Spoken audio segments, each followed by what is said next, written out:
Ramoji film city issue, అలాగే లోకేష్ కాకిలెక్కలు, తిరుమల సదస్సు, ఈ మూడు ఇంకా మనం మాట్లాడుకోవాల్సి ఉంది.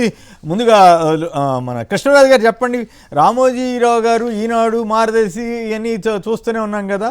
ఓ పక్క పెద్దిరెడ్డి రామచంద్రారెడ్డి గారి మీద అదని ఇదని చెడ రాసేస్తుంటారు కదా. మరి వాళ్ళు రామోజీ ఫిల్మ్ సిటీలో 500 మందికి ఇళ్ల స్థలాలు ఇస్తే వాళ్ళు వెళ్ళలేకుండా గోడ కట్టడం ఏంటి? సిపిఎం వాళ్ళు నిన్న చాలా గట్టిగా మాట్లాడారు. ప్రచురించిన పత్రికలు రాజకీయ నేతల్ని కూడా వేధిస్తోందట ఎవరు, రామోజీ ఫిలిం సిటీ వారు. ఏమిటి పరిస్థితి? మరి వీళ్ళు నీతులు చెప్పటమేనా, ఏమి చేయరా? సార్, రామోజీ ఫిలిం సిటీ నిర్మాణ దశలో నేను హైదరాబాద్లో రిపోర్టర్గా ఉండేవాడిని. ఆ వార్తలు కూడా కవర్ చేశానండి.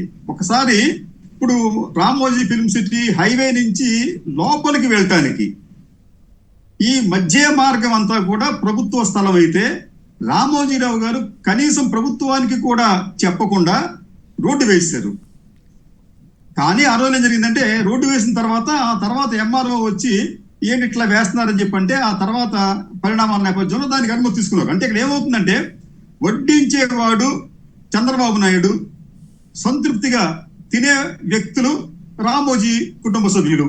కాబట్టి ఏంటంటే అక్కడ రామోజీ ఫిలిం సిటీకి సంబంధించి ఒక అంచనా ప్రకారం దాదాపు 100 ఎకరాలకు పైగానే ఈ ఎస్ఐండ్ భూములు, పేదల భూములు ఉన్నాయనేది అంచనా అండి. కానీ వారెవరూ కూడా అనేక సంవత్సరాలుగా సిపిఎం ఆధ్వర్యంలో పోరాటాలు చేస్తున్నప్పటికీ కూడా ఒక్క అంగుళాన్ని కూడా తిరిగి స్వాధీనం చేసుకోలేకపోయారు. అంటే వారి ప్రాబల్యం ఎంత బలంగా ఉందో మనం అర్థం చేసుకోవచ్చు. అయితే ఇక్కడ పాయింట్ ఏంటంటే, పెద్దిరెడ్డి రామచంద్రారెడ్డి గారి మీద వీళ్ళ మీద రాస్తారు. వాళ్ళకి మార్గదర్శి జప్తులో ఉన్న డబ్బు వదిలేసి పోయి వెనక్కి తీసేసుకున్నారు. కాబట్టి ఇప్పుడు అంతా అసలు చంద్రబాబు గారికి గొప్పగా కనపడుతున్నారు. ఇక్కడ రేవంత్ రెడ్డి గారి ప్రభుత్వం కూడా దీని మీద ఏం చేయలేకపోతుంది కదా. అంటే వాళ్ళు కూడా మ్యాచ్ ఫిక్సింగ్ లాగానే ఉంది కదా. నిన్న మనం చూసాం ఆర్బీఐ రిపోర్ట్. రేవంత్ రెడ్డి గారి దాకా వెళ్ళారు. కేసీఆర్ గారు ఏం చెప్పన్నారండి, అని చెప్పన్నాడు. ఆయన చేయగలిగాడా? నాకు తెలిసినంత వరకు రామోజీ అనే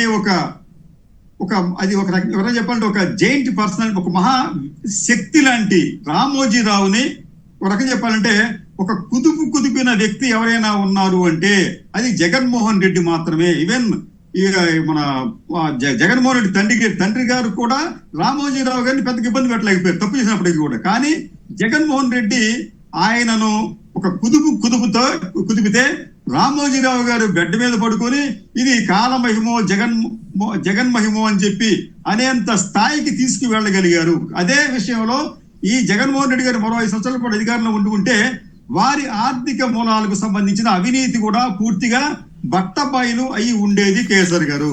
ఓకే, రాజీవ్ గారు, సార్ ఇప్పుడు పెద్దిరెడ్డి రామచంద్రారెడ్డి గారి మీద వీళ్ళ మీద అసలు వైసీపీ వాళ్ళందరి మీద చెడ్డ రాస్తారు కదా. మరి ఇప్పుడు వాళ్ళు చేసే తప్పని వాళ్ళు అనుకోరా? తప్పు కాకపోతే గవర్నమెంట్ నుంచి పర్మిషన్ తీసుకోవచ్చు. రామోజీ చివరికి మిగిలేది ఇదే అని చెరుకూరి చంద్రమౌళి గారు రచించిన బుక్ అనుకుంటాను. ఈ బుక్ చదివితే అసలు రామోజీ గారి ఇల్లు ఏంటి, ఇందులో కనబడేది రామోజీ గారి ఇల్లు సరిగ్గా ఒకప్పుడు. ఈ ఇంటి నుంచి రామోజీ ఫిలిం సిటీకి ఎలా వచ్చాడు, ఇన్ని ఆస్తులు ఏంటి, డాల్ఫిన్ అప్పారావు గారు చెప్పిన పరిస్థితులు ఏంటి, ఆయన చెప్పుకున్న కథలు ఏంటి, మార్గదర్శి డిపాజిట్లు ఏంటి, A to Z రామోజీరావు గారి చరిత్ర ఈ బుక్ లో ఉంటది. ఇవన్నీ చదువుతుంటే మేము ఆశ్చర్యపోతుంటాం.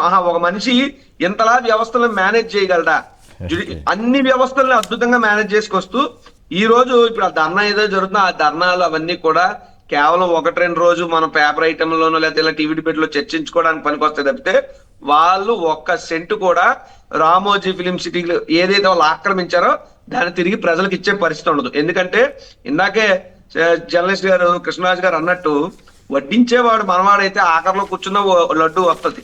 కానీ ఇక్కడ వడ్డించేవాడు మనవాడు, అందరికన్నా ముందు కూర్చుంది రామోజీరావు గారు. ఇంకోటి ఏంటంటే, ఇక్కడ ఒకటి రామోజీరావు గారు చేసిన తప్పులకి మాకు సంబంధం లేదని కోర్టులో లాయర్లు పెట్టి వాదించుకున్నారు. రామోజీరావు గారు తప్పులు చేస్తేనట కొడుకు ఎలా బాధితులు అవుతారని అడుగుతున్నారు. కానీ ఇక్కడ రామోజీరావు గారు చేసిన ఆక్రమణలకు మాత్రం కొడుకు నాది అని చెప్పేసి వాళ్ళు గేట్లు అడ్డుపెట్టి పేదలకు ఇవ్వాల్సినటువంటి భూమిని ఇవ్వకుండా చేయడంలో మాత్రం కీలక పాత్ర పోషిస్తున్నారు. మనం ఎవరైనా మాట్లాడుకున్నా ఇటు ఉన్నటువంటి కూటమి ప్రభుత్వం కానీ అటు ఉన్నటువంటి రేవంత్ రెడ్డి ప్రభుత్వం కానీ ఖచ్చితంగా రామోజీరావు గారు ఈనాడు యొక్క పేపర్ చెప్పు జాతల్లోనే ఉంటాయి తప్పితే స్వతంత్రంగా వచ్చి ఈనాడు మీదకి వెళ్ళేంత అవకాశం రేవంత్ గారికి లేదు. మీరు రేవంత్ రెడ్డి గారి ప్రభుత్వాన్ని అడుగుతున్నా, అక్కినేని నాగార్జున గారి యొక్క దీన్ని కొల్లగొట్టింది కదా హైడ్రా వెళ్ళి, మరి వైనాట్ రామోజీరావు మీకు సత్తా ఉంటే వెళ్ళి చెయ్యండి. కానీ ఇక్కడ ఒక మీడియా సంస్థను అడ్డు పెట్టుకొని అవసరమైతే నిజంగా రేవంత్ రెడ్డి ఆ స్టెప్ తీసుకుంటే రేవంత్ రెడ్డిని ముఖ్యమంత్రిగా దించేయడానికి కూడా రామోజీ గారి యొక్క కుటుంబ సభ్యులు ఈనాడు యాజమాన్యం ముందుకెళ్తది. కాబట్టి ధర్నాలన్నీ గేట్ వరకు పేపర్ ఐటెంల వరకే తప్పితే ఆ ఒక్క బాధితుడు అంటే ఒక్కరికి కూడా న్యాయం జరగదు. డిపాజిట్ల విషయంలో కొన్ని ఏళ్ల నుంచి ఎలాగ తగాదాలు పడుతున్నారో, కోర్టు విభజన జరిగినప్పుడు ఎవరికి చెప్పకుండా కోర్టులో కేసు వేసిన వ్యక్తికే చెప్పకుండా కేసును కొట్టేసినటువంటి పరిస్థితులు, అంటే ఇతను వ్యవస్థలను ఎలా మేనేజ్ చేస్తున్నారని చెప్పడానికి నేను చెప్పినటువంటి ఉదాహరణ. అయితే రామోజీరావు చేసిన తప్పులకి ఒక ప్రభుత్వంగా బాధ్యతగా నేను నిలబడతానని నిలబడినటువంటి వ్యక్తి జగన్మోహన్ రెడ్డి గారు. గతంలో రాజశేఖర రెడ్డి గారు చేయలేదు, కారణం కేంద్రం నుంచి ఆయనకు సహకారం లేదు.